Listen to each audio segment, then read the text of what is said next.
tenho o prazer de dar início aos trabalhos dessa mesa,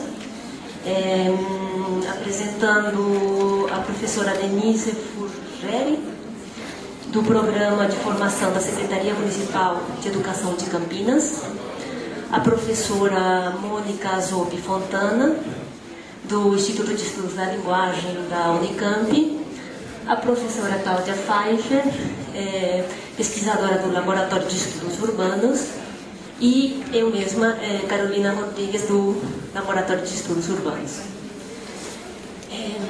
Eu vou tomar a decisão um pouco antipática de começar eu mesma, porque os trabalhos meu e da Cláudia vão apresentar as análises do mesmo corpus que está sendo discutido.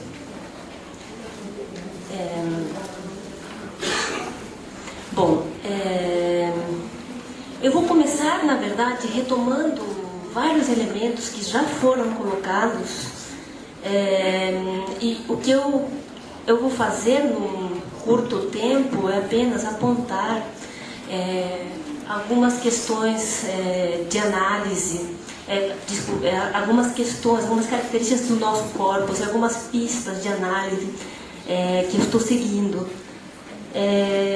Como já foi colocado, o nosso corpus está constituído de 102 redações, escritas todas por alunos de 8ª série. Isso tem uma pequena diferença com as escolas francesas, que coletaram um corpus de 4 faixas etárias diferentes. E no nosso caso, isso é diferente, e por motivos óbvios, a gente fez um recorte, para nós muito importante, entre as escolas públicas e particulares, e dentro das escolas públicas, entre uma escola de uma região mais central, que é a escola que funciona no Guará, e escolas mais marginais, principalmente a escola do Parque Osiel. Eu queria só fazer uma ressalva, gentil agradecimento da Irene. O corpus brasileiro foi coletado e formado em equipe, com as minhas colegas Cláudia e Rosângela, e a Kelma, que é a nossa secretária, que digitou o corpus, facilitando todo o nosso trabalho. A proposta, eu só vou lembrar, era essa ementa, como você apresentaria para alguém que não conhece o lugar em que você mora em Campinas, num texto de cerca de 20 linhas. Você pode escolher falar de sua rua, de seu bairro, da cidade ou da região. Procure apresentar diferentes aspectos desse lugar, as pessoas, o que elas costumam fazer lá, arquitetura, etc. Como Jean-Marie acabou de apresentar também, eu vou retomar para situar as questões que eu quero colocar. Numa primeira leitura do corpus, nós levantamos algumas questões que se mostraram interessantes de serem analisadas. 2 eixos principais, que seriam, Tiago, a questão do espaço, e dentro da questão do espaço, a relação dos sujeitos com o espaço, como nomeia, qualifica, se localiza nele, a relação dos sujeitos entre si no espaço, o que mobiliza a questão da sociabilidade, da alteridade, a questão do texto, que não estou vendo, na qual a gente distingue a questão da escrita, então mecanismos textuais como aqui eu termino, je vous quitte, fim por fim, feito por mim, que aparecem nas redações, e a questão da instituição escolar, a questão que já foi colocada, que é um texto escrito numa situação institucional específica. É preciso esclarecer que não consideramos esses eixos de análise como estanques. A constituição discursiva da relação dos sujeitos com o espaço não se dá de forma independente da constituição das relações sociais nesse espaço. o que, por sua vez, em se tratando do espaço urbano, tem uma estreita relação historicamente constituída com a escrita e com a instituição escolar. Bom, essa afirmação se relaciona à perspectiva discursiva que assumimos nas pesquisas do laboratório, cujo postulado básico é que a relação do espaço urbano, neste caso, com a linguagem e com o sujeito, é uma relação constitutiva. Partimos assim da ideia de que, ao significar o espaço, ao descrevê-lo, nomeá-lo, qualificá-lo, o sujeito se significa e que isso se dá numa necessária relação com a alteridade, na qual são significadas e constituídas as relações sociais. Não espaço vazio, ele é ocupado, desigualmente ocupado. A questão que me interessa compreender a partir da análise de diferentes mecanismos de textualização do espaço no trabalho dos alunos é que tipo de sociabilidade é constituída no espaço comum ou no lugar comum da cidade, retomando o que Nietzsche dizia esses dias. O que mobiliza imediatamente quais são os sentidos do público constituídos nesses textos.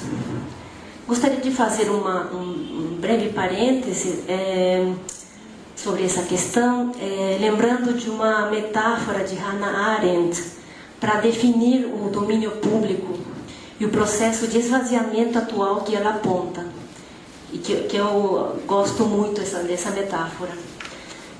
Arendt diz que o sentido de público, além do sentido de público enquanto aparência, isto é, enquanto tudo aquilo que pode ser visto e ouvido por todos, público significa o mundo em si, não enquanto espaço natural terrestre, condição da vida orgânica, mas enquanto artefato humano, na medida em que é comum para todos nós e distinto de nosso próprio lugar nele. Viver juntos no mundo, de acordo com Arendt, significa essencialmente que o mundo de coisas existe entre aqueles que o têm em comum, como uma mesa entre os que estão sentados ao redor dela. O mundo, como tudo que está entre, relaciona e separa os homens ao mesmo tempo. O domínio público, como o mundo comum, nos junta e ainda nos previne de cairmos uns sobre os outros.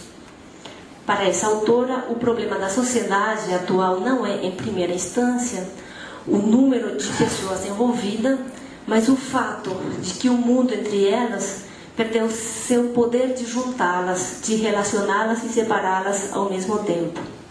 É como se um grupo de pessoas reunidas em torno de uma mesa, diz ela, como por toque de mágica, visse a mesa subitamente desaparecer do meio, de modo que as pessoas sentadas do lado oposto não estivessem mais separadas, mas também não estivessem mais relacionadas por nada tangível. Nisto estou retomando reflexões que constam de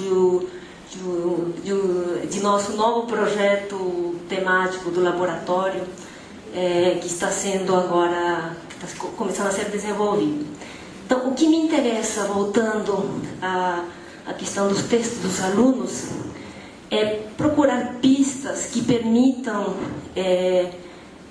definir, compreender, identificar esse esvaziamento do público na cidade, e que leva, sempre de acordo com o texto do nosso projeto, a processos de segregação, retomando aí uma afirmação que Alain Touraine retoma de outro autor, dizendo que a sociedade atual está deixando de ser, a situação atual está deixando de se configurar por uma lutte de classe para se tornar uma lutte de place, uma luta de lugares. E que a sociedade está deixando de ser uma sociedade de discriminação para se tornar uma sociedade de segregação, na qual a questão da separação se coloca de maneira mais forte. Voltando então, e só apontando os eixos de análise que eu estou levando, uma questão que se coloca muito forte em nosso corpus, sobretudo quando a gente tem em mente também o corpus das escolas francesas, é a enorme heterogeneidade, maior, ao meu ver, entre os textos das diferentes escolas, o que era bastante de se esperar, eu acho. Então, como existem mecanismos de textualização do espaço muito diferentes e que são sintomáticos desses processos sociais que estão sendo textualizados e significados. Eu vou mencionar as 3 questões que me parecem importantes e que é muito interessante porque foram levantadas aqui hoje também de maneira um pouco independente, inclusive pela Irene e pelos outros trabalhos. A primeira, e vão ser levantadas também pela Cláudia. A primeira questão que é muito sintomático estudar o foco da descrição apresentada pelos alunos, tendo em vista as opções que foram sugeridas, porque isso muda bastante de acordo com as escolas.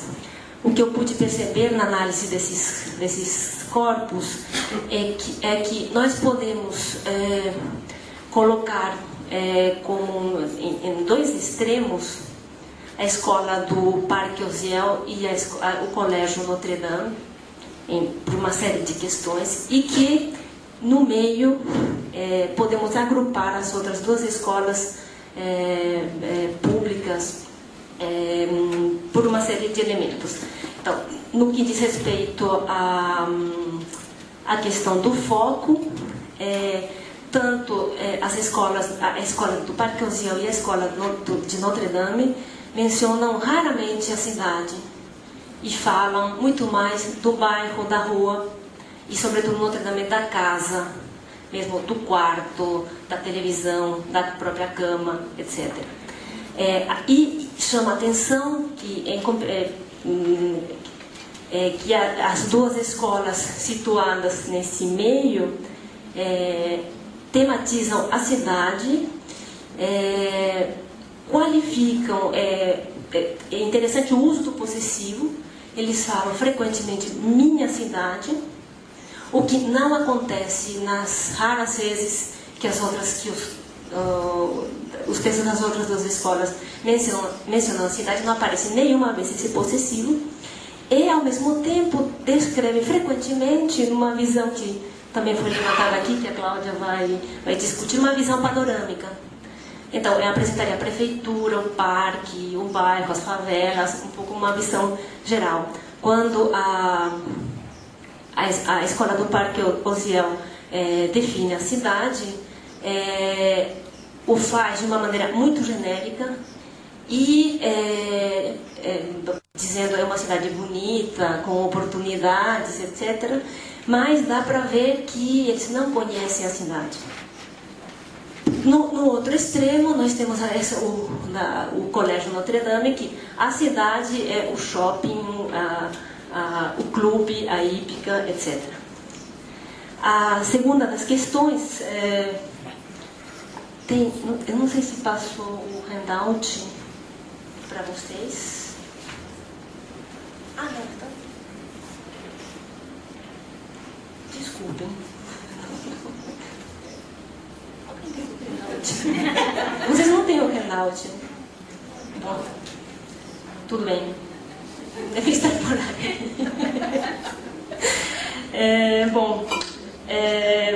Eu leio rapidamente. A outra das questões é a questão da relação com o espaço, e aí eu gostaria de retomar muito rapidamente a questão colocada pelo Eduardo e colocada por outras pessoas, é que nessa região do meio, dessas 2 escolas, o bairro normalmente é caracterizado, designado como bairro, né? E o modo de estar nesse lugar é eu moro no bairro, o bairro que eu moro.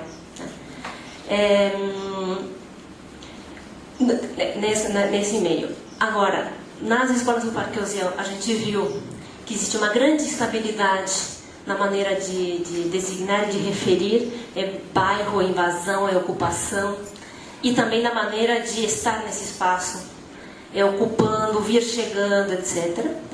E temos também uma instabilidade, isso que eu queria juntar, no outro extremo, onde a questão não se desliza entre bairro, invasão, ocupação, mas entre bairro e condomínio. Então, nesses casos aparece, às vezes, bairro como sinônimo de condomínio, outras vezes o condomínio incluído dentro do bairro, e em alguns casos, eu vou ler aqui, diz, o lugar onde moro em Campinas é o bairro de Gramado. Moro em um condomínio fechado com 17 casas. As pessoas que moram nessa região são de classe média alta, frequentam um shopping perto dali, o Gramado Mall. Meu bairro é onde moram, de novo, no meu bairro, condomínio, entre parênteses, eu sou amiga de muitas pessoas da minha idade, tenho uma turminha. Então, aí vemos que existe, no momento em Campinas, no bairro, no condomínio, haveria uma relação de inclusão, mas logo na retomada ou na reescritura disso, como colocou Eduardo, o bairro é associado diretamente a condomínio. Dentro sempre dessa questão da relação com o espaço, temos a questão da localização desse espaço em relação aos outros espaços da cidade, na qual também vemos uma grande diferença entre esses dois extremos.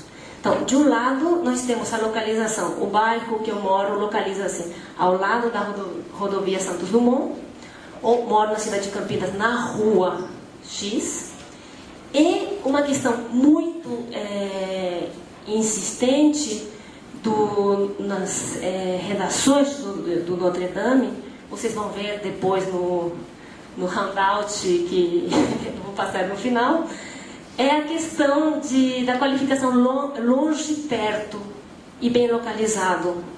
Então, o lugar onde eu moro é um lugar onde tudo fica perto de tudo. É um bairro completo. Fica perto de tudo que eu frequento. Aí a gente teria que se perguntar, os meninos do Parque Osiel também moram, fica tudo daquilo que eles frequentam. Na verdade, poderia se perguntar isso.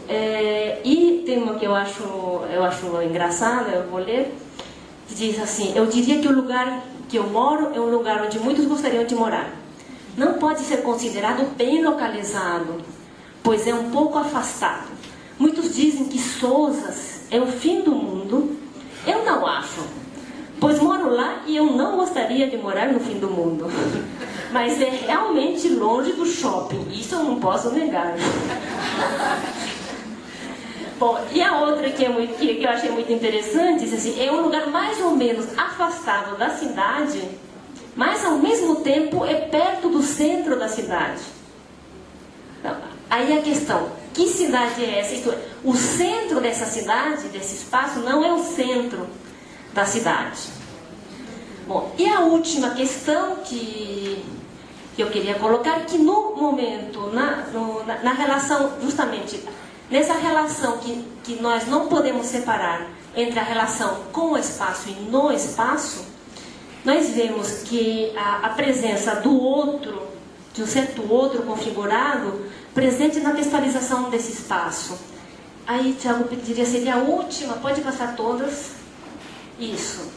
Então, nós temos aí, de novo, uma caracterização menos definida nessa região do meio, nessas duas escolas, e nos dois extremos, nós temos a caracterização do outro, no lado do Parque Osiel, para descrever o próprio espaço. As famílias de classe média falam que Osiel só tem vagabundos, os moradores de outros bairros, então nós temos nomeados diretamente, temos também, de uma maneira mais indeterminada, se alguém perguntar, ou um trecho que a Eni já leu outro dia, que diz assim, não se envergonha, porque hoje eles criticam, amanhã eles elogiam.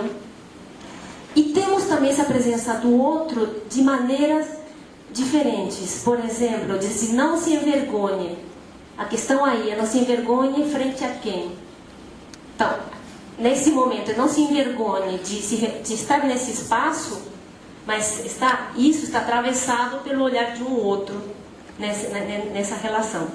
E simetricamente, se de um lado a gente tem o problema da vergonha, nas relações do Notre Dame é a questão do medo, da defesa, mas nesse caso, só em um dos enunciados apareceu identificado como ladrões, por exemplo. Nos outros casos, esse outro aparece de outra maneira. A violência, o índice de criminalidade, por exemplo, é preciso ter cuidado, por enquanto há muita segurança, mas é sempre bom estar preparado para alguma coisa. Então, a partir de uma série desses enunciados, nós podemos analisar que outro está sendo mobilizado aí, preparado para alguma coisa, feita por quem, qual, e assim por diante. Bom, esses são apenas, eu apontei aquelas pistas que, ao meu ver, e pensando numa relação com o texto, como coloca Orlandi, o texto como a unidade analítica para analisar processos discursivos, que são de natureza histórico, social e políticos, eu acho que essas são boas pistas para compreender como a textualização do espaço é também a textualização do político e das relações sociais tensas nesse espaço.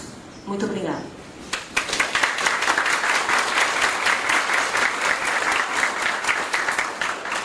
Passo a palavra agora a Cláudia Pfeiffer.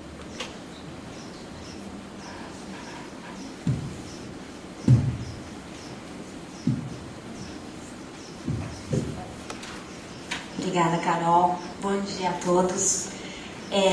Eu queria começar o meu texto emprestando palavras do Guimarães Rosa. Tá?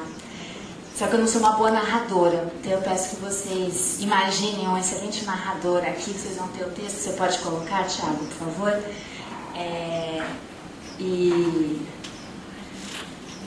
Um certo Miguelinho morava com sua mãe, seu pai e seus irmãos, longe daqui, muito depois da vereda do Frango d'Água e de outras veredas sem nome ou pouco conhecidas, em ponto remoto, no Mutum.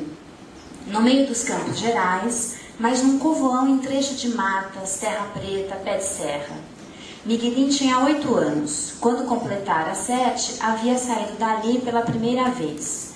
O tio Terês levou-o a cavalo à frente da cela para ser crismado no Sucuriju, por onde o bispo passava.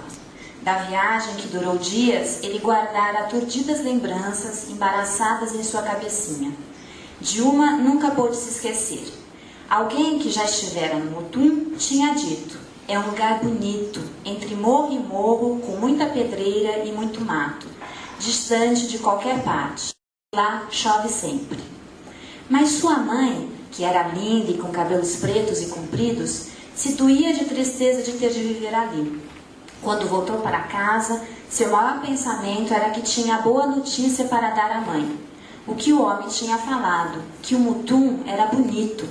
A mãe, quando ouvisse essa certeza, havia de se alegrar, ficava consolada. Era um presente, e a ideia de poder trazê-lo desse jeito, de cor, como uma salvação, deixava-o febril até nas pernas. O que significa falar sobre um espaço?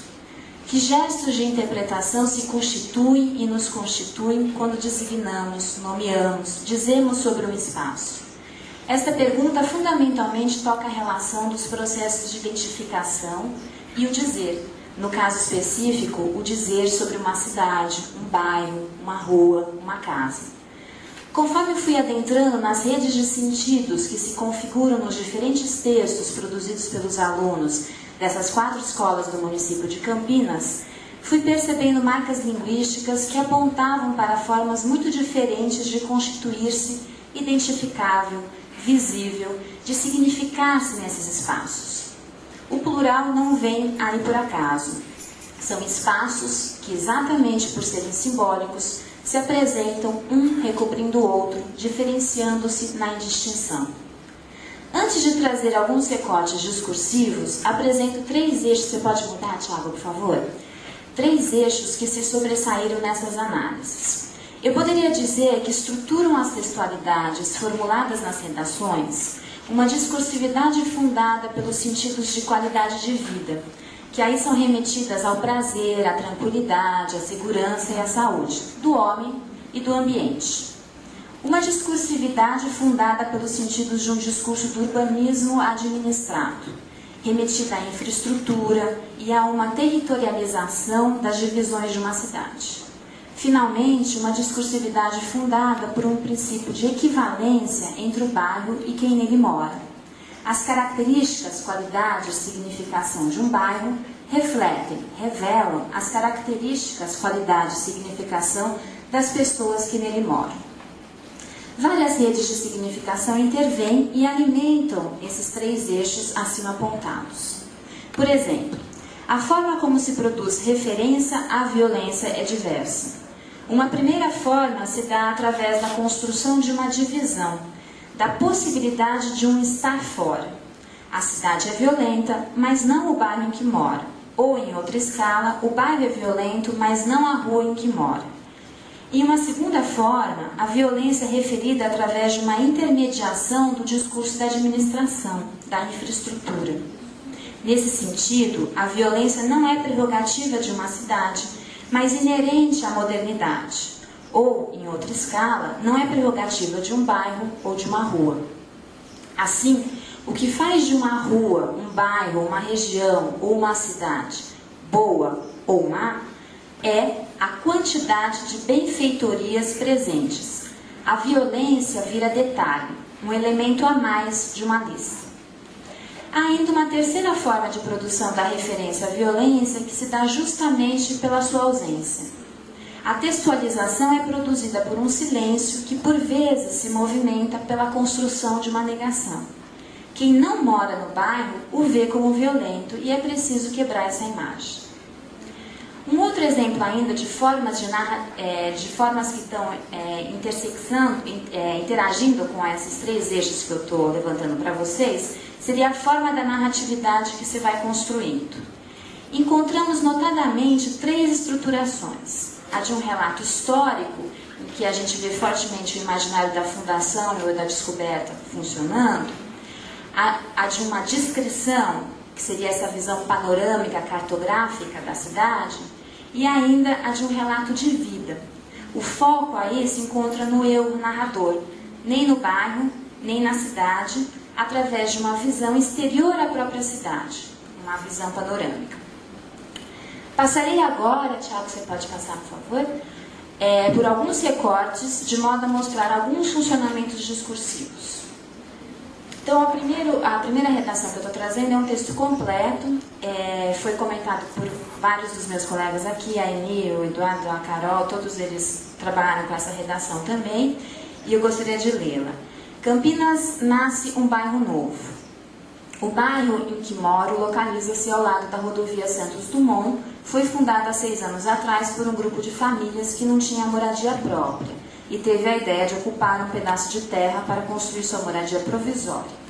Mas ao passar dos tempos, mais famílias foram chegando e ocupando um pedaço de terra e começava a se formar uma ocupação chamada de Parque Osiel, um bairro que hoje abriga-se mais de 20 mil famílias. E com o passar do tempo, apareceram os donos das terras que queriam a desocupação de suas terras, mas não tiveram sucesso quanto à desocupação de suas terras, e o bairro hoje vive uma situação melhor por conseguirem água, luz e outras coisas. E aos poucos vai melhorando mais. Aos poucos vai melhorando, mas esse é o bairro em que eu moro. Aqui a gente tem uma ambivalência aí pela ortografia e pela pontuação, né? A gente teria 2 leituras aí para estar fazendo. O foco aí é o bairro. Nesse sentido, chama a atenção para a alternância da maiúscula, minúscula em bairro. Como vocês veem, né, varia, o bairro pode começar com maiúsculo e pode começar com minúsculo, sem vir antecedido de um ponto final, né? Temos aí um processo de retomada no qual dá-se um movimento em 3 tempos: o da fundação, o da provisoriedade e o da permanência. Nesse processo, os sentidos de bairro se movimentam. Outras marcas apontam para esse movimento. alternância artigo definido e indefinido, que antecede bairro com letra maiúscula e bairro com minúscula, o nome próprio, Parque Osiel, e as paráfrases bairro, pedaço de terra, ocupação. O bairro, essa forma, bairro com letra maiúscula, indica-nos uma forma material de uma síntese do processo que resulta em uma permanência. Ele não precisa vir acompanhado de nome próprio. Esse bairro que vocês vão encontrar logo no fim, né? O bairro hoje vive uma situação melhor, esse é o bairro em que eu moro, né?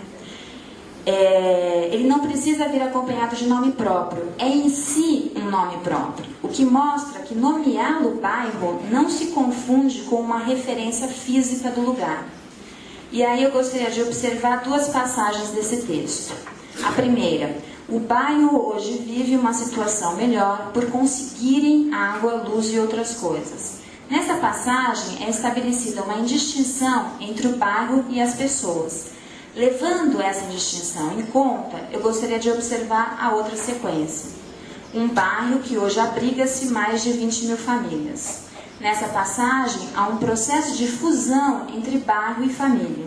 O bairro abriga as famílias e famílias abrigam-se no bairro. Dito de outro modo, homens protegendo homens e homens sentindo-se protegidos por outros homens. Enfim, esse sentido não físico do lugar simboliza-se enquanto um espaço de proteção. Este espaço de proteção é que vai se configurar na nomeação bairro com letra maiúscula. Por último, gostaria de notar a presença do pronome possessivo apenas antecedendo terras, que estão retomando os donos das terras, que o Eduardo também chamou a atenção, né? É interessante, né, que vocês vão ter o pronome possessivo só em suas terras, sendo repetido aí pelo menos 3 vezes, né? É interessante que o pronome possessivo apenas compareça enquanto marca daquilo que é juridicamente estável em nossa formação social, o lugar da propriedade privada. Você pode passar, Thiago, por favor? A próxima é um recorte, tá? E aí seria: as famílias de classe média falam que Osiel só tem vagabundos, violências e pessoas desonestas. Elas não sabem de nada. No Osiel tem pai de família, pessoas boas e honestas. O foco aí também é o bairro. E eu gostaria de chamar a atenção para a presença e a ausência do artigo definido que antecede Osiel, né? A ausência do artigo na primeira passagem marca a imagem fechada e pré-definida que circula sobre o Parque Osiel. Osiel aí não precisa ser acompanhado de artigo, o que indica seu funcionamento como entidade autônoma, como uma etiqueta. Já falei 15 minutos? Não, tá bom. Não, porque eu me perco mesmo. Já na segunda passagem, a presença do artigo marca a necessidade histórica de ressignificação desse nome próprio. Interessante notar que as redes parafrásticas que se opõem, vagabundo versus pai de família, violência versus pessoas boas, pessoas desonestas versus pessoas honestas, sustentam-se dentro de uma mesma moral burguesa e cristã, ou seja, não há deslocamentos aí. Tá? Então, Tiago, você passa 1, 2, 3, passa 4, é a ND05, vamos ver se a gente acha. Isso, obrigada. Porque, na verdade, todos esses recortes que eu vim trazendo, eles de algum modo vão apontar para essas conclusões que eu antecedi já no meu texto, tá? Então era só para estar mostrando para você aí as marcas, né, materiais a partir das quais eu fui compreendendo esse processo discursivo. Nessa, eu vou ler o seguinte: eu moro em um condomínio que fica na frente da estrada. Esse condomínio é muito grande, o estilo das casas são bem diferentes, umas até diferentes demais. Dentro desse condomínio tem um clube onde os adolescentes se encontram para fazer esportes ou para se divertirem. A minha rua fica bem longe da entrada do condomínio. É uma rua bem tranquila. Eu gosto muito do meu condomínio. Lá eu posso andar tranquila na rua com minhas amigas. E o clube é muito gostoso e divertido. Então o que a gente percebe é que não há cidade nem bairro, apenas o condomínio. Este espaço é significado enquanto cidade e bairro pelos sentidos da tranquilidade, diversão, prazer. Interessante notar um dos efeitos imaginários dos loteamentos fechados e condomínios que indica, né, que dentro de um condomínio, de um loteamento fechado, todos que lá estão são iguais, né? Esse efeito endurece mais ainda as relações sociais, endurecimento marcado pela ressalva aí a respeito do estilo das casas. Então eu chamo a atenção, umas até diferentes demais, né? Como um efeito, né, desse imaginário que recobre a possibilidade da proteção desses espaços fechados.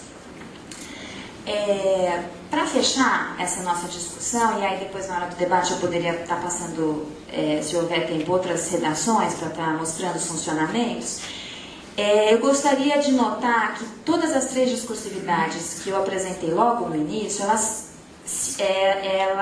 são fortemente estruturadas por um discurso midiático, que, de um lado, produz a qualidade de vida, viver num lugar que garante o descanso, a tranquilidade, a segurança, a natureza, o prazer, enfim, como um produto a ser consumido, e que também dá visibilidade à cidade através de um discurso do urbanismo calcado na infraestrutura, produzindo com frequência o efeito da equivalência entre os equipamentos de uma localidade e as pessoas que nela vivem. Infelizmente não deu tempo para eu passar as textualizações aí nos recortes que eu tinha feito, para mostrar um pouco mais forte esse funcionamento da infraestrutura recobrindo o espaço urbano. Por que fazer essas relações, né, entre o espaço midiático e essas textualizações aqui? Porque a gente não pode se esquecer de que a mídia hoje pauta a escola.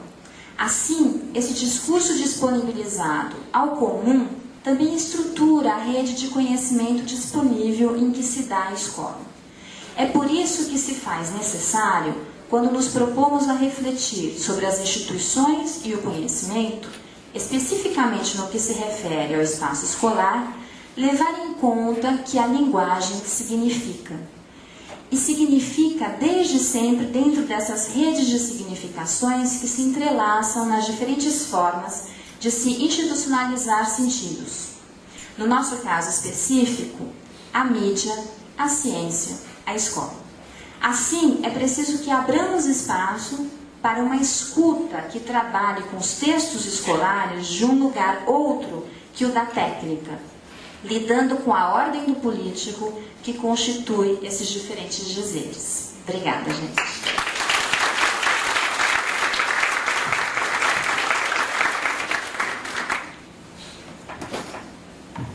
Agradeço a Cláudia Pfeiffer pela exposição e passo a palavra para a Denise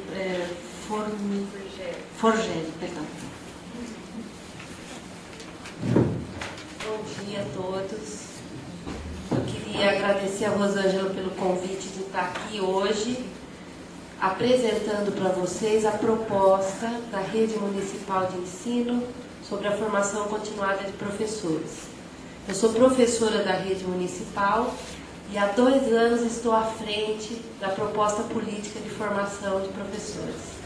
Então, vou apresentar para vocês hoje um giro sobre essa proposta e apontar alguns dos vínculos que a gente tem conseguido construir na rede e alguns desses resultados.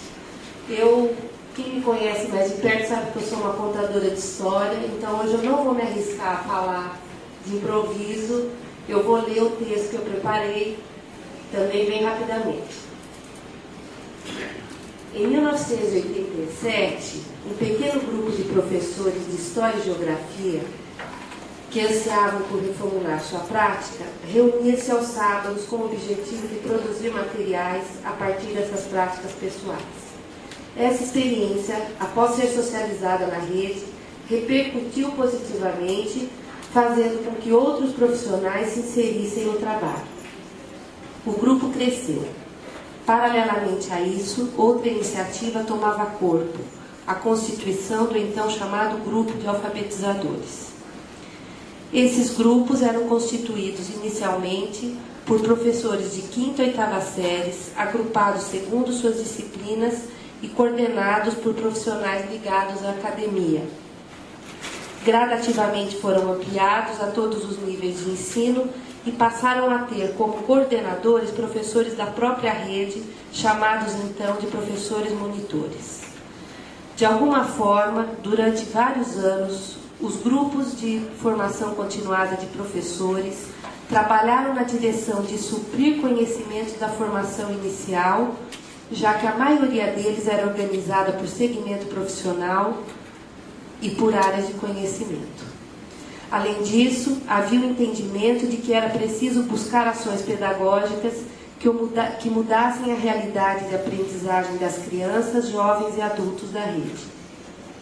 No entanto, muitas vezes, essa organização trouxe para os participantes uma expectativa de encontrar nos cursos fórmulas para aplicar em seu cotidiano, soluções imediatas para a dureza do real.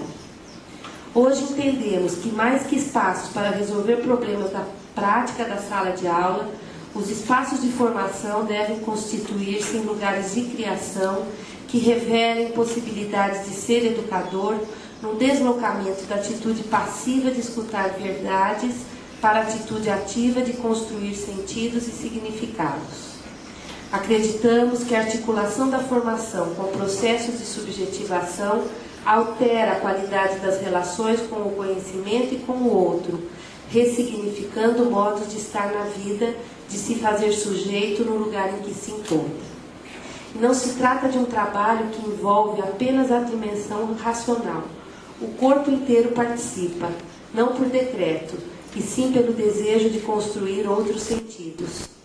Também não participa sozinho. O empenho de se educador ocorre numa dimensão coletiva que alimenta um movimento que não quer ter fim.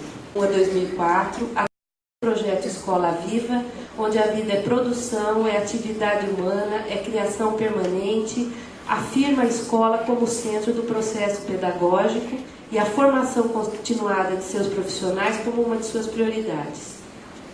Afirmar a escola como centro do processo significa que no cerne das questões formativas não se encontram apenas sujeitos ou objetos de conhecimento.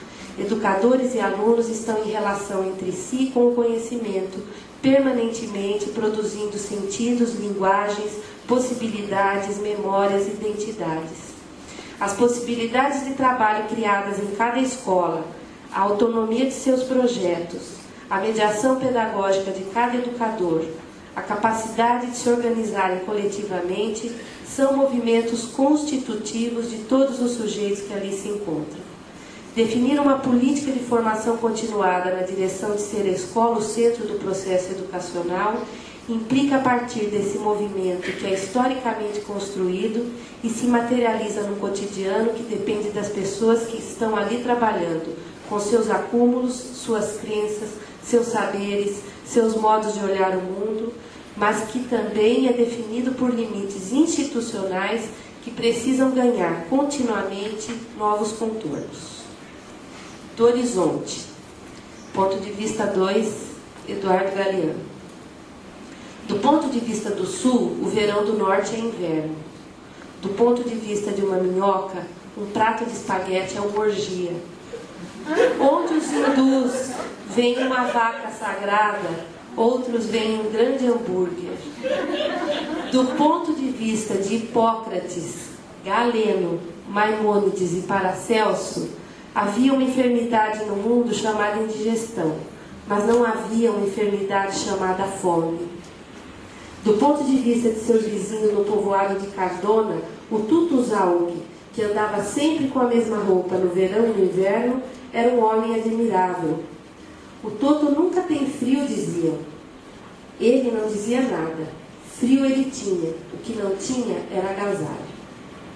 Em cada escola, cada um vê de onde os pés pisam. Se começarmos a conferir os olhares vistos de lugares diferentes, vamos perceber que quem está imerso no cotidiano da escola precisa desafogar para ver o horizonte, para poder pensar, para poder estar com o outro, para encontrar interlocução, para poder aprender com quem vê de outra perspectiva. Só através de um processo de desfamiliarização daquilo que é costumeiro é possível chegar à sua superação lógica e empírica, nos ensina Canevati. Desenvolver uma capacidade segundo a qual tudo aquilo que nos parece familiar, costumeiro e óbvio fosse visto pela primeira vez. Tal experiência pode ser associada ao que expressa o inglês através do termo displacement, colocar e colocar-se fora dos próprios lugares tradicionais, do próprio lugar comum, de onde os pés pisam. Faz-se necessário organizar o lugar para esse distanciamento, propiciar deslocamentos sobre os territórios, tanto os geográficos quanto os existenciais. Um programa de formação pode lançar para todos os educadores de modo constante um convite para que experimentem transitar por outros espaços onde seus pés ainda não pisaram. Não espaços de transmissão de verdades teóricas ou de projetos explícitos de como deveriam ser os educadores, em que deveriam acreditar ou como deveriam se comportar, mas um espaço de pensamento, de articulação, de fortalecimento de vínculos, de socialização de trabalhos e práticas, espaços onde seja possível redesenhar a escola. Na rede municipal de ensino, temos encontrado o lugar da formação em diferentes espaços. Escolas se organizam partindo das demandas estabelecidas pelos educadores em busca de saídas para uma questão ou tema nascido no trabalho coletivo. Daí surgem grupos de trabalho autogestores. Os núcleos de ação educativa descentralizada, localizados nas 5 regiões da cidade onde se encontram as escolas, promovem encontros de educadores para trocas de experiência, mostras de trabalho, reflexão e discussão de temas referentes à realidade de cada região. Um terceiro espaço, com um distanciamento ainda maior, tem sido organizado pela Coordenadoria Setorial de Formação, propondo vivências e experiências em outros universos, outras linguagens, no próprio corpo, manifestações da arte e da cultura. Esse espaço é constituído por cursos e grupos de trabalho, semestrais ou anuais, oficinas, mostras, momentos culturais e possibilita a sistematização e veiculação dos conhecimentos produzidos nas escolas e nas regiões. As idas e vindas do local de trabalho aos lugares de formação vão constituindo um acervo de experiências, aprendizagens e registros, produzindo vínculos e rupturas, estranhamentos e aproximações, revelando a rede. Se os modos de olhar, estar e fazer são múltiplos, também múltiplas devem ser as formas que possibilitem o registro desse movimento das produções de cada grupo. O relatório da forma tradicional de registro das práticas pedagógicas. No entanto, outras linguagens se oferecem para dar conta de expressar a vida nas escolas e nos grupos.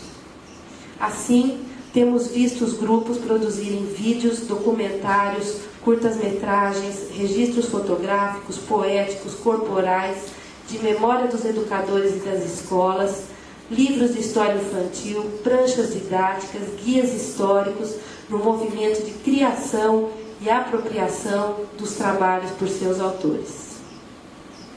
Algumas histórias desses percursos.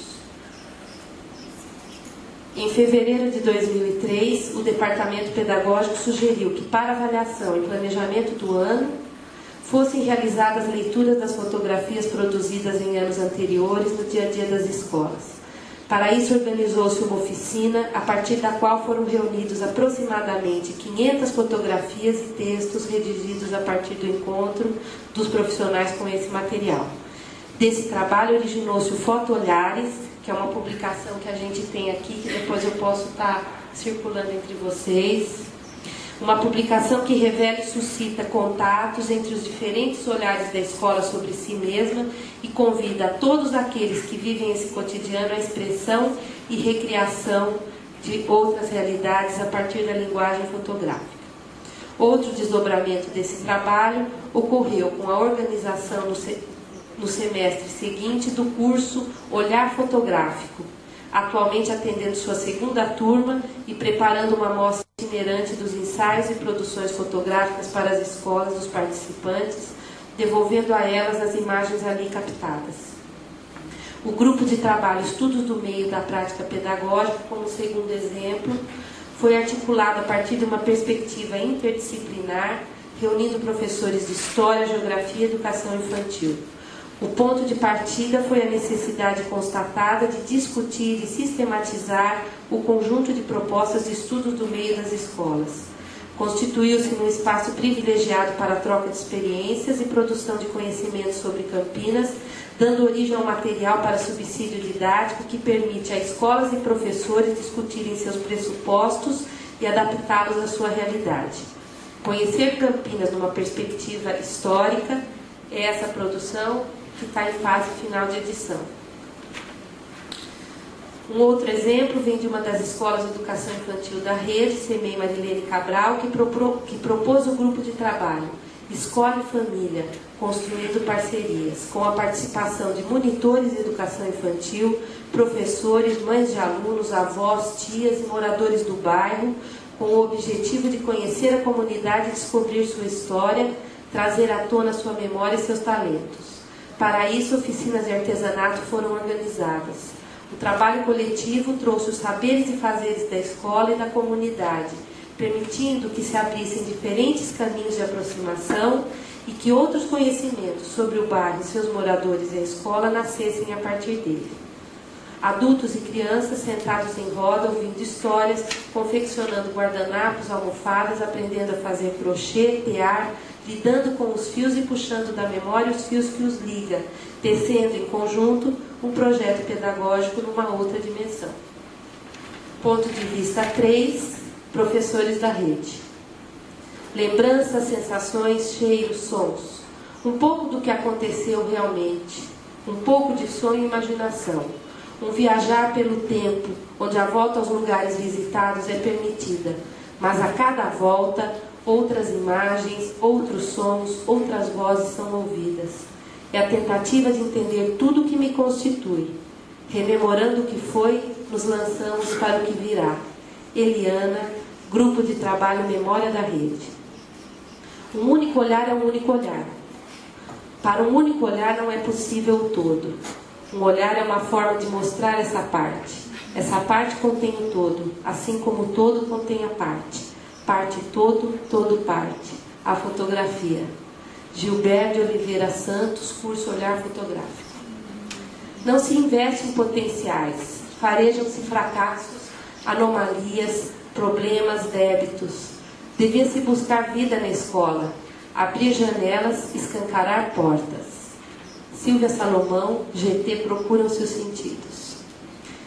Em nossos encontros só pude ter a certeza de como somos importantes na vida das crianças. Luciane, curso Processos Educativos através do teatro.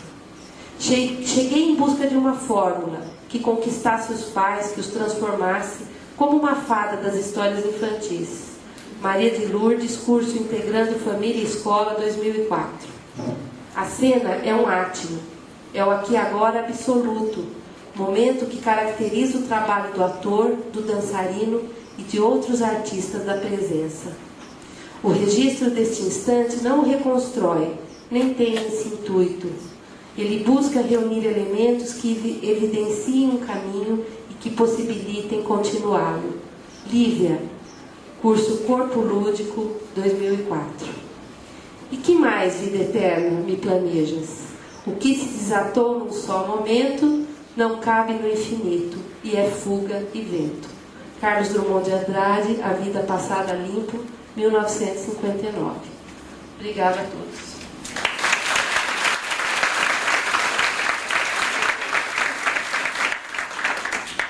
Agradeço muito a professora Denise Fugeri e passo a palavra à nossa colega Mônica Sobi.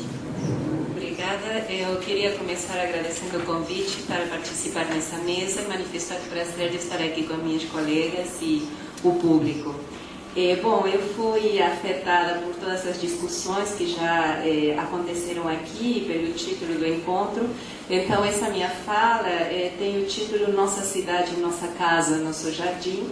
E depois de escutarem, eu acrescentei como subtítulo As Miragens do Cidadão Comum entre aspas. Bom, eu gostaria de começar minha contribuição nesta mesa sobre a relação entre educação e conhecimento nas instituições, girando em torno de alguns textos enunciados em imagens, dispersos e produzidos em instâncias institucionais também diversas. Giros que, trabalhando a materialidade discursiva dos fatos aí textualizados, me permitam, em um movimento em espiral, me aproximar da questão que eu formularia inicialmente como perguntas. Qual é o funcionamento dos campos discursivos reconhecidos como educação e conhecimento quando os pensamos em relação ao funcionamento simbólico da cidade e especificamente os dispositivos de subjetivação configurados nas diversas instâncias institucionais que regulam, organizam, interpretam, administram, dizem e silenciam o espaço público urbano? Quais são as inflexões que esses discursos institucionais e institucionalizados produzem nos processos de subjetivação a partir dos quais se constituem os sujeitos urbanos? Bom, então, para começar o giro, eu pediria ao Tiago, primeira lámina, por favor.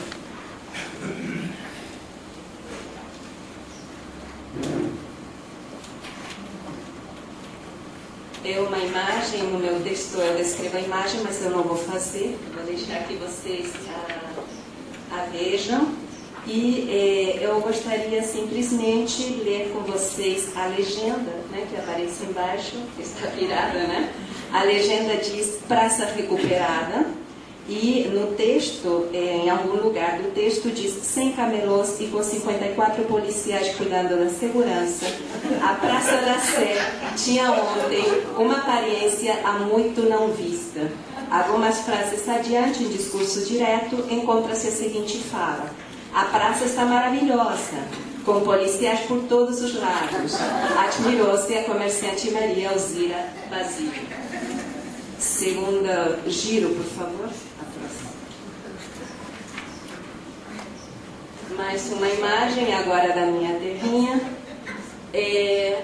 Essa imagem acompanhava uma matéria que saiu no jornal Clarim Online, um jornal argentino, em setembro deste ano. E a manchete da matéria era a seguinte: los excombatientes levantaron la última carpa. La Plaza de Mayo quedou liberada. Era um acampamento de ex-combatentes da Malvinas que faziam um mês que estavam acampados na Praça de Maio.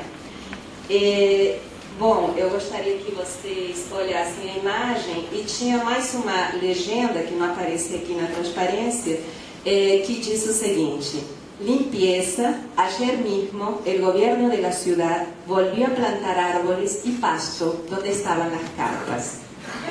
O terceiro giro, eu gostaria muito de ter imagem, mas eu tentei na internet e ficou minúscula, desse tamanho. Então eu vou ler agora assim a descrição. É uma notícia também que tem duas imagens. Uma imagem onde aparece em primeiro plano um grupo de jardineiros trabalhando na Praça de Maio.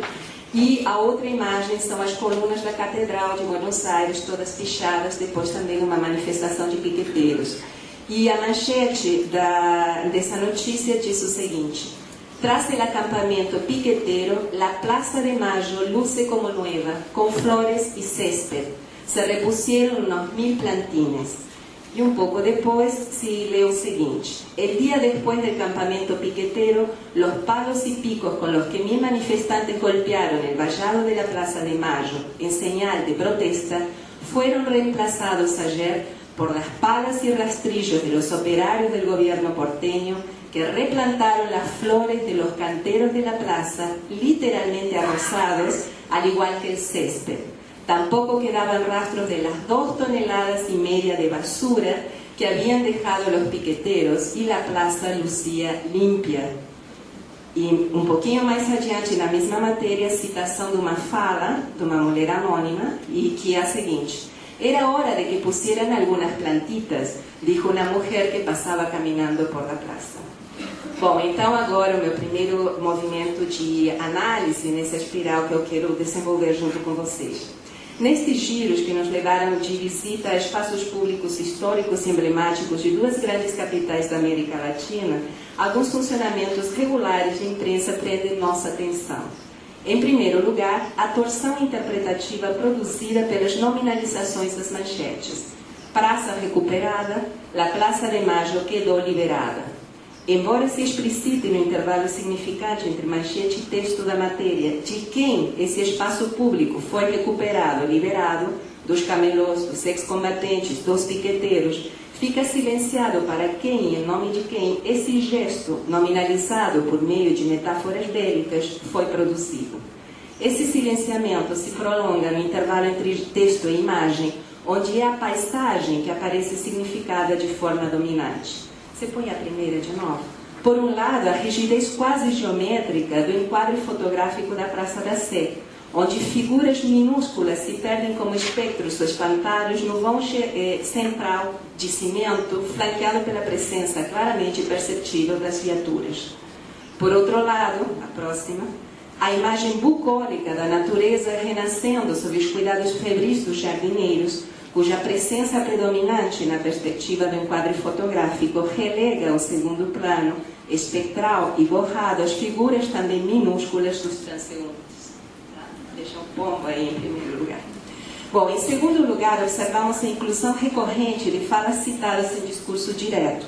Funcionamento esse típico da textualização jornalística. Quem fala sobre esses espaços recuperados, liberados? Quem interpreta o resultado do gesto de intervenção urbana realizado pela administração da cidade? Nos recortes analisados, trata-se de mulheres simples, comuns, identificadas com nome e sobrenome, como no primeiro caso, ou anônimas, aleatoriamente presentes na cena retratada, que representam na escrita jornalística a suposta opinião pública, presença espectral, espantalho, que autoriza gestos interpretativos explícitos por parte do repórter autor da matéria. Assim, a partir da representação destas falas, se produz discursivamente um dispositivo de generalização, a partir do qual um saber e um agir sobre a cidade e seus espaços públicos são postos em circulação na e pela grande mídia, sob a forma de retomada de um consenso ou sentido comum sobre a cidade. Uma cidade paisagem que convoca para a contemplação estética. Assim, identificamos um elemento de saber que circula amplamente na sociedade como conhecimento estabilizado, compartilhado, naturalizado, pelas múltiplas formulações que, na mídia, o repetem em inúmeras versões, ressignificado nas diversas materialidades simbólicas. Eu estou aproveitando o conceito de versão da professora Eni Orlandi. Esta turnê inicial nos aproximou então à grande imprensa, no seu suporte virtual e impresso, e nos permitiu observar seu funcionamento como lugar de interpretação institucionalizado do espaço urbano. Através do formato notícia, a imprensa estabiliza e legitima o saber que se torna, dessa maneira, banalizado, capturando o sujeito nas suas malhas de evidência, produzindo identificação. Como não simpatizar com a reclamação singela da mulher anônima indefinida, uma mulher, qualquer mulher, que sente falta de algumas plantitas na praça? Quarto giro, agora o texto. É uma crônica publicada no jornal Correio Popular em setembro de 2004, como quarta capa de um suplemento especial sobre as eleições municipais intitulado Voto. A crônica é assinada por Rubem Alves e faz parte do livro Conversa sobre Política. É o número 4. Bom, e o título da crônica escrita por Rubem Alves é Senhoras Prefeitas, Senhores Prefeitos. A crônica defende a ideia de que administrar é educar. Acompanhemos o autor em algumas das reviravoltas do seu texto. Uma das necessidades mais profundas do corpo é o espaço. O corpo precisa de seu espaço. Para isso, os lobos e os cães urinam em certos lugares. A urina é a cerca que usam para marcar o seu espaço. Os pássaros marcam seu espaço cantando. Esse espaço é parte do corpo. Quando ele é invadido por um estranho, o corpo estremece, ou com a fúria que leva à luta, ou com o medo que faz fugir. Diferentemente dos lobos, cães e pássaros, não urinamos ou cantamos para marcar o nosso espaço. Criamos símbolos. Para os homens, o símbolo que marca o seu espaço-corpo é o jardim. Quando esse espaço é destruído, a vida social é destruída também. Jardim é um espaço fechado. Por que fechado? Para ser protegido, para que seja nosso. Fora dos muros que fecham o jardim está o espaço selvagem, ainda não mudado pelo desejo de vida e beleza que mora nos seres humanos. Política é a arte de criar esse espaço. Política é a arte da jardinagem aplicada ao espaço público. Por favor, me entendam, uso a palavra jardim como metáfora para o espaço da cidade, que deve ser uma extensão do corpo das pessoas. Nesta crônica, a metáfora do jardim explicita alguns dos sentidos que já encontramos significando a sua maneira na materialidade visual das imagens.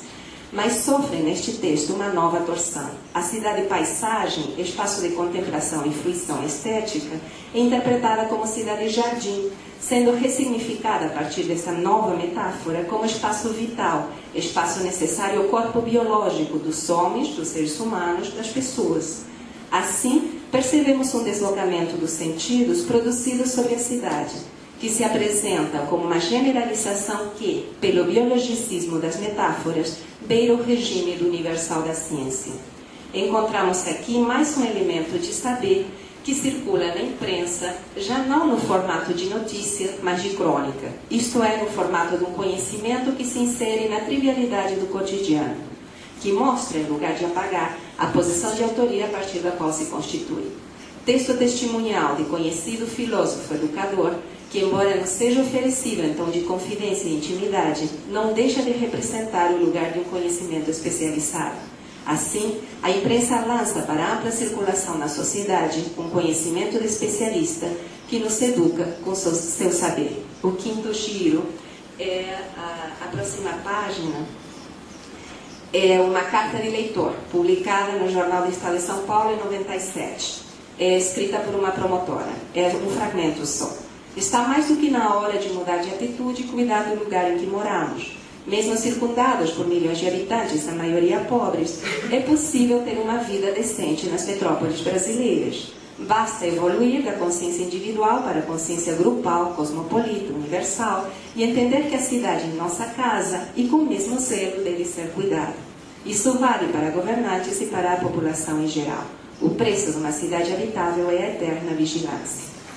Neste novo giro, do jardim chegamos à casa, ao mesmo tempo que evoluímos moralmente até uma consciência universal. A relação do sujeito urbano, do cidadino com a cidade, é então interpretada a partir de uma necessidade moral, de uma certa ética universal aplicada ao espaço urbano. Um gesto e uma racionalidade civilizadores que desembocam numa noção de civilidade, de cuidado, de zelo. Esta civilidade, embora sustentada imaginariamente em junções morais e éticas, intervém efetivamente no espaço através do funcionamento punitivo da administração sob a calção do jurídico, o preço de uma eterna vigilância. Nos materiais já observados, chama a atenção mais um deslocamento, o deslizamento sobre a posição das representações do sujeito urbano nos textos. De indivíduos anônimos ou identificados, passamos ao nós, espécie humana, e ao nós da consciência universal. Representa-se uma continuidade na qual se confundem Maria Basílio, uma mulher qualquer, as pessoas, os seres humanos, os homens, a população em geral, a consciência cosmopolita e universal. Assim, através da textualidade da crônica e da carta de leitor, que permitem pôr informalmente em circulação a voz de especialistas, no caso uma promotora, um filósofo educador, vemos delinear-se enunciados que definem o urbano a partir do pedagógico.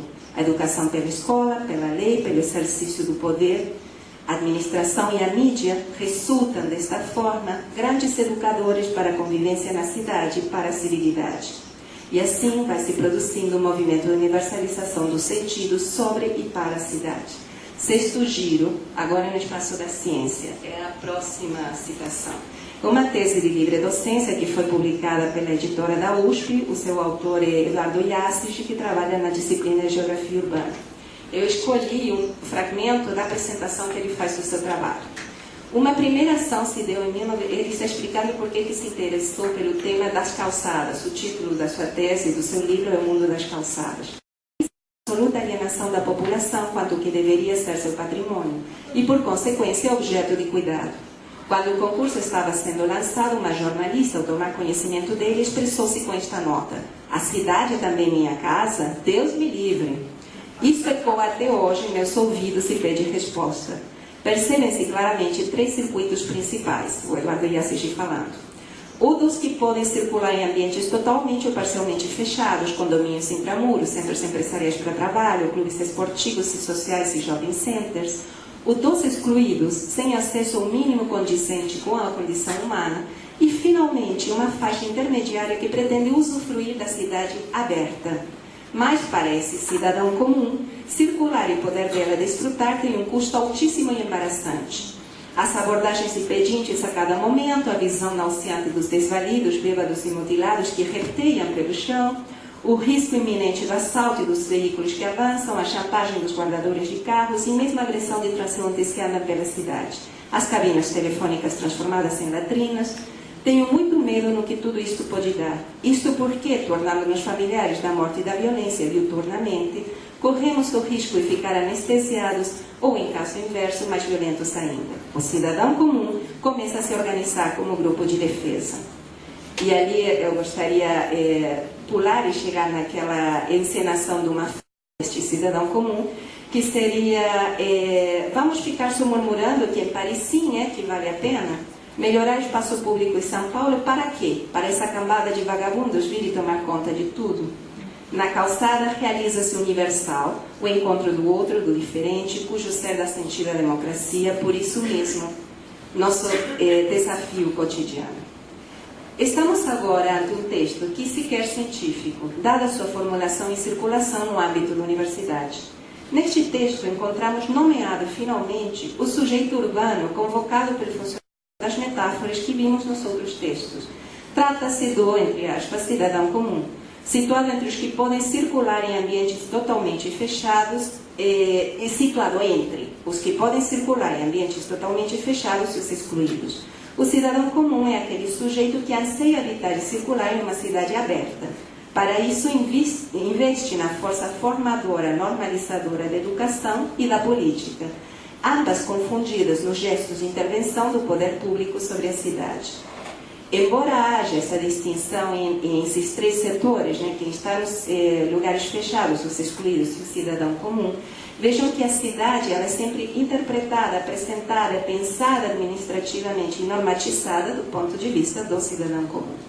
Então, chegamos ao nosso segundo movimento da espiral de análise.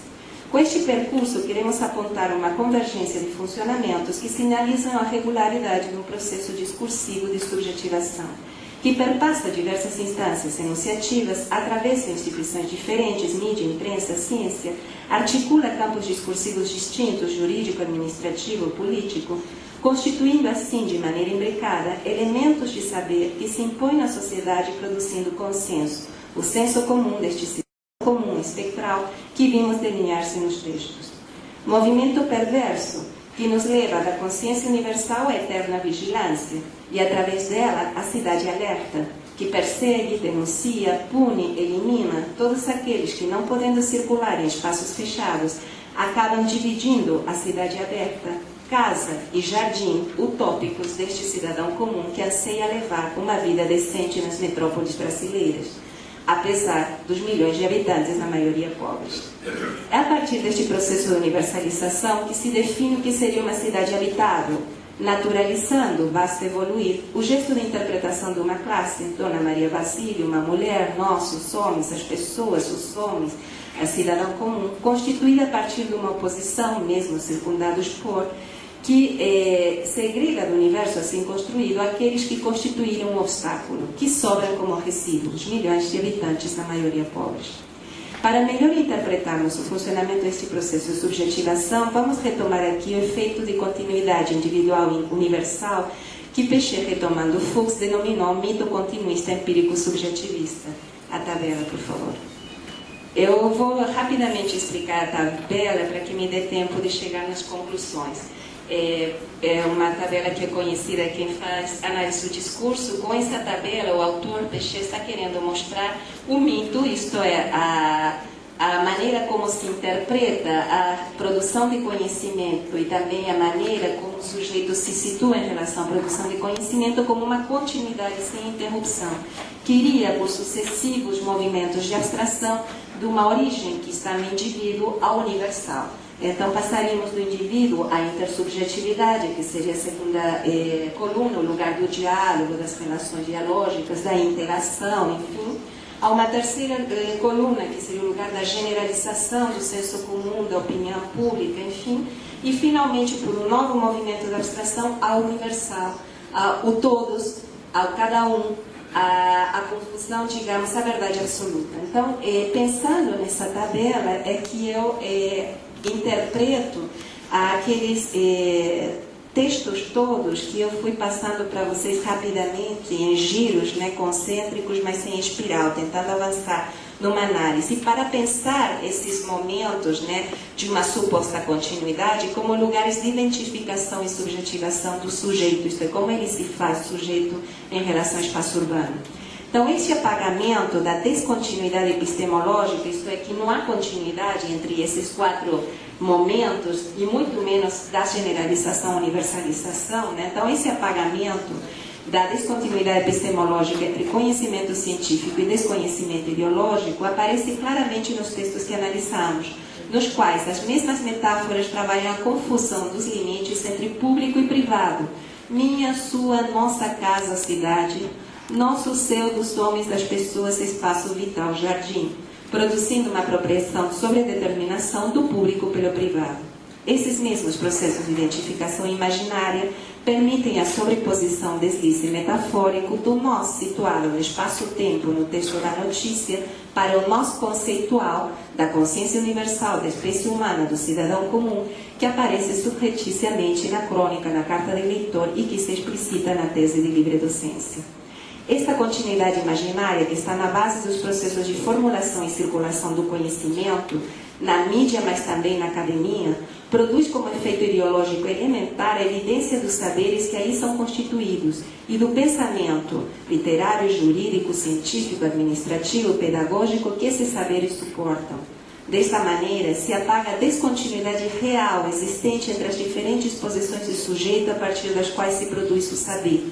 Em relação especificamente aos estudos urbanos e os discursos que interpretam a cidade, esta continuidade individual universal apaga os efeitos da contradição no funcionamento da cidade e desconhece a desigualdade das relações no e ao espaço urbano. Bom, eu gostaria de concluir agora perguntando o seguinte, né? Na nossa rápida turnê por todas essas textos e por 2 importantes instituições, como a mídia e a ciência, que participam da produção social do conhecimento, observamos um processo de indistinção das posições do sujeito que interpretam, definem, administram, explicam, regulam o espaço urbano. Em relação a essas instituições, observamos o funcionamento de alguns enunciados que, delimitando um campo de saber sobre a cidade, especificam um lugar para os sujeitos que nela estão. Como resultado desses giros e trajetos, nos deparamos com o omnipresente pacato cidadão, que nos espreita nos diversos discursos que se entrecruzam no cotidiano, pronto para nos capturar nas inflexões universalizantes do jurídico, da ciência, da informação, da moral, da ética, do politicamente correto, da civilidade. Pacato cidadão que nos convida a zelar pela nossa casa e a cuidar do nosso jardim, para sermos assim felizes para sempre, na nossa cidade sob eterna vigilância. Como atravessar a espessura ideológica desse cordial espectro que assombra toda a possibilidade de pensamento que toque no real contraditório da cidade? Talvez lembrando a cada momento que, como nos mostrou ontem o trabalho de Suzy Lagasse, o lixão não cabe no nosso jardim. E que, como demonstra o recente colapso econômico e simbólico na Argentina, os piqueteiros também não cabem na nossa sala. E assim, assumindo o desafio de pensar na contradição, lembrar, como mostrou em Orlando no seu trabalho, que o povo não coincide, nem nunca coincidiu, com esse pacato cidadão comum, que, inscrito no formalismo jurídico e acadêmico, rende os sentidos aos interesses do capital. Obrigada.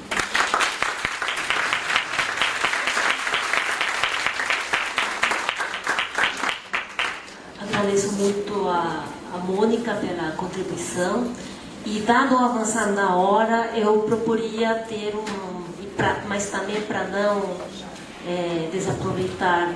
Como?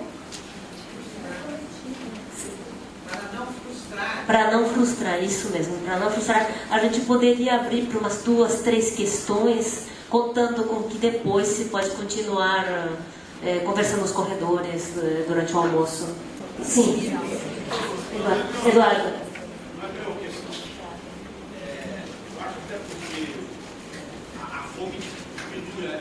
Então, não é bem uma questão. O meu problema era só levantar, colocar um aspecto que me veio já desde a primeira mesa e na sequência dessa. É o seguinte, nós estamos, registrar o fato que nós estamos diante de uma abordagem multidisciplinar aqui dentro do espaço das ciências da linguagem, mas as ciências da linguagem não são uma só, né? E com os aspectos que foram aparecendo em torno do tema, eles têm abordagens diferentes e com isso leva a procedimentos de análise diferentes. Jean-Marie, logo no início, colocou que havia um problema metodológico que preocupava muito, como é que ele ia fazer isso, né? De tratar dessa questão a partir de uma análise linguística. Eu só queria registrar isso. Por exemplo, eu vejo, do meu ponto de vista, que as abordagens do Jean-Marie, do Bernard e da Irene, por exemplo, elas se dão em torno de uma unidade do enunciado, muito mais especificamente, às vezes, de certos sintáticos e da organização desses sintáticos. Depois, as outras, a minha abordagem, ela se dá em cima de certas formas, mas ela só pode ser feita se eu tomar como unidade o texto. Se eu não tomar como unidade o texto, eu não posso fazer a minha abordagem. E isso de um certo jeito. Depois das outras abordagens, no caso da Carolina, da Cláudia e a da Mônica, também a questão do texto se impõe necessariamente, mas o procedimento de análise já é discursivo, então você tem um outro jogo que se faz relativamente ao texto, já não é o mesmo jogo, o mesmo modo de aproximação do texto, por exemplo, que eu fiz. E a outra apresentação é uma apresentação feita num lugar não científico. Isso não é nem contra nem a favor, é simplesmente um outro lugar, é especificamente a tomada do lugar político, da descrição da experiência política. Então, aí não é nem o texto, é a observação de uma prática política específica de um governo. Então, eu só queria registrar isso, não é uma pergunta. Eu só registrar isso, como é que esse modo de aproximação do objeto define o objeto e depois permite ir vendo coisas que nenhum procedimento sozinho talvez conseguisse ver. Certo, obrigado. Alguma reação? Pergunta?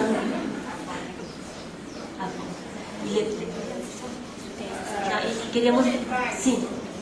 Em relação ao que o Eduardo falou, eu já tinha pensado, refletindo sobre isso, já no começo, quando eu vi, lógico, que nós estamos trabalhando com os franceses, nós vamos ter uma reunião de trabalho, ainda aviso aos navegantes, ou seja, aos pesquisadores do ABU, que nós temos uma reunião com eles antes deles irem embora. Que horas?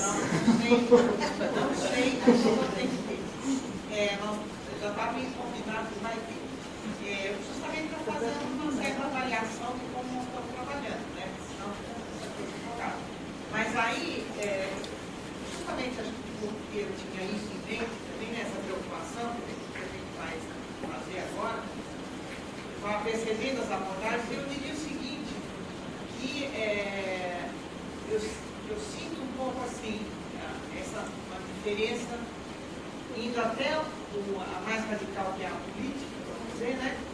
E partindo dos franceses, bastante mais, eu diria, né? nessa linha, que na apresentação dos franceses, eu percebi uma preocupação muito grande de falar da linguagem para, vamos dizer, passar pela linguagem para falar da linguagem. Ao passo que nas nossas a gente está preocupado com a cidade.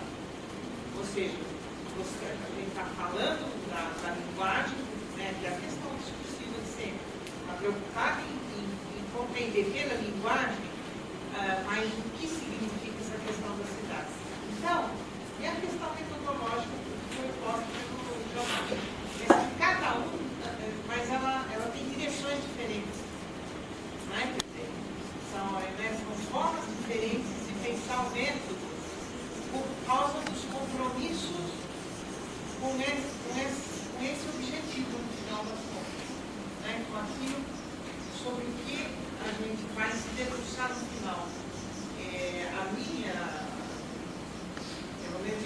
isso a Toninha falou agora também, né? Quer dizer, essa preocupação com a cidade, no outro caso até essa preocupação com o político. Mas, embora a questão comum seja passar pela linguagem, passar pelo texto, passar pela linguagem.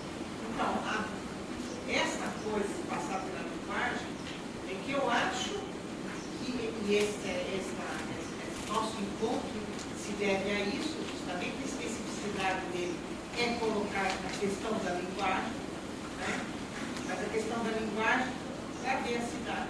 E aí a gente vê essas diferenças, né, que eu acho que o Eduardo contou bem. Eu diria que tem essas duas direções. Falar da cidade, falar da linguagem, passar pela cidade e afirmar questões da linguagem, ou passar pela linguagem para falar da cidade. Mais algum comentário ou a gente encerra? Continuamos a conversa nos corredores.